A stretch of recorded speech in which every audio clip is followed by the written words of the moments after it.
चंदगड आगाराची पुणे कोल्हापूर चंदगड ही नवी कोरी बस घेऊन चालक आर्य मिश्रा सोमवार दिनांक 5 रोजी सायंकाळी पुणे येथून निघाले। रात्री 1च्या सुमारास पेठ नेरले दरम्यान त्यांची बस तांत्रिक बिघाडामुळे बंद पडली।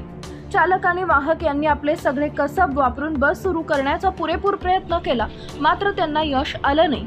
त्यांनी मदतीनं बसतील प्रवासी यांना अन्य बसमधून पुढे मार्गस्थ केले। चंदगड आगाराशी संपर्क साधून बस बंद पडल्याची माहिती दिली। आगारातून त्यांना इस्लामपूर आगारातील तांत्रिक विभागातील संपर्क क्रमांक देण्यात आले, त्यानुसार त्यांनी संपर्क करण्याचा प्रयत्न केला, मात्र त्यांना इस्लामपूर आगारातील संबंधित विभागाकडून प्रतिसाद मिळाला नाही। बराच वेळ प्रयत्न करूनही त्यांचा फोन कोणीच उचलला नाही। आशियाई महामार्गावर बस बंद पडल्यानं वाहनांची रहदारी आणि गती अधिक असल्यानं थांबलेल्या बसवर धडकून अपघाताची शक्यता अधिक होती। तेव्हा चालक मिश्रा यांनी बस पाठीमागे उभे राहून पाठीमागून येणाऱ्या वाहनांना मोबाईलचा टॉर्च दाखवण्यास सुरुवात केली। काल रात्री 1 ते 1:30च्या सुमारास टॉर्च घेऊन उभे राहिलेले चालक मिश्रा दिवस उजाडेपर्यंत वाहनांना टॉर्च दाखवत इथंच होते।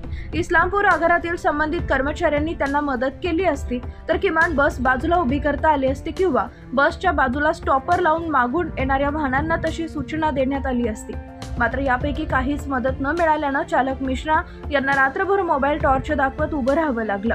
अखेर दिवस उजळल्यावर त्यांनी सुटकेचा निश्वास सोडला। त्यानंतर इस्लामपूर आगाराचे कर्मचारी सकाळी 9च्या सुमारास घटनास्थळी रवाना झाले। सकाळी मेसेज मिळताच तत्काळ संबंधित विभागाचे अधिकारी कर्मचाऱ्यांना याबाबत सूचना दिल्या।